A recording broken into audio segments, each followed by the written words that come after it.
এটা হলো একটা $100 মিলিয়ন মেগা ম্যানশন, আর এটা হলো সম্ভবত মানুষের তৈরি সব থেকে লাক্সারিয়াস হাউস। আমরা কম্পেয়ার করব এই হাউসের সাথে $69 মিলিয়ন আর্ট হাউস, যেটা লিটারালি একটা সুনামিকেও প্রতিরোধ করতে পারে, আর একটা $30 মিলিয়ন প্যালেস যার মধ্যে একটা নিজস্ব ওয়াটার পার্কও আছে। আর এগুলো দেখার আগে আমরা দেখবো একটা $1 কোনো কাজের নয় এমন একটা বাড়ি। একটা শেড তো আছে। এটার দাম $1। তুমি এর জন্য কেন $1 নিচ্ছ?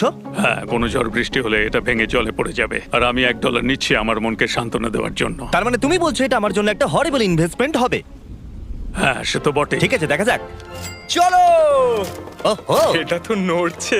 কতটা চান্স আছে আমার নিচে পড়ে যাওয়ার? অনেক বেশি। বাবারে, এগুলো তো নড়ছে। আমি খালি ভাবছি চেয়ারটা ওখানে কিভাবে ঠিক করে দাঁড়িয়ে আছে।